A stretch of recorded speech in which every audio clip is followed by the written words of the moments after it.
Paano ba ako nakapagpadami ng followers at nakakuha ng 300,000 views gamit lamang ang isang video? Tara, alamin natin. Sa video na ito ay magpo-focus tayo sa content ko na to. At the end of this video, subukan nating alamin kung anong meron sa video na to na pwede mo din ma-apply sa content mo. Ito yung content na nakatulong sa akin umabot ng 20,000 followers sa loob ng isang buwan.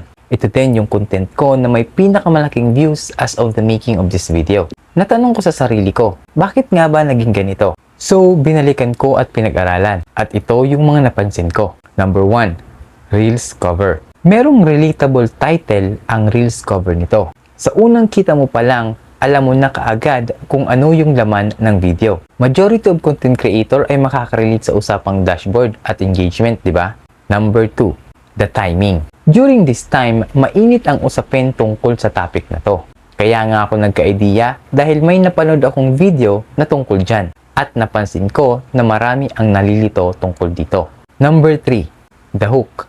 Sa umpisa pa lang ng video, mapupuko na agad ang curiosity ng manunood dahil sa tanong na, tataas nga bang engagement kapag nakipag-engage ka sa ibang creators? Ito ay tanong na marami ang nalilito pa din. Ito ay tanong na marami sa content creators ang gusto malaman ng sagot. Number 4, hashtag and description. Mas specific about sa content na hashtag, mas effective. Mas specific na description about the video, mas effective. Katulad nitong mga hashtags at description na ginamit ko dito. Nakakatulong kasi yan sa distribution ng videos mo. Number 5, the content. Mapapansin din na ang content na to ay nagbibigay sagot sa problema ng content creators. This is a problem-solving content. Napaka-informational at may binabasag na maling paniniwala. At higit sa lahat, simple at organized ang flow ng ideas. So, to sum this up, ito yung naging recipe na nakatulong sa video na to. Relatability, timing, proper use of hashtags and description, at informational and organized flow of ideas. Kung minsan nga ay nagdadagdag din ako ng entertainment kapag nagkataon. Most of my contents ay meron yan. Kaya kung mapapansin mo, matataas din ang views ng karamihan. Kaso nga lang, wala pang ads on Reels. Ads on Reels, baka naman.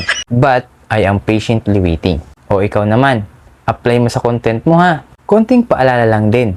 Bago ka gumawa ng content, siguraduhin mo muna na pinag-aralan mo. Isipin mo yung mga manunood sa'yo. Lastly, balansehin natin ang expectations mo. Hindi ibig sabihin na ginamit mo to ay magkakaresulta ka kaagad. It will take time pa din. Ulit-ulitin mo lang. Ang importante, may magagamit ka ng guide sa paggawa ng content. Okay? Natulungan ba kita? Follow for more.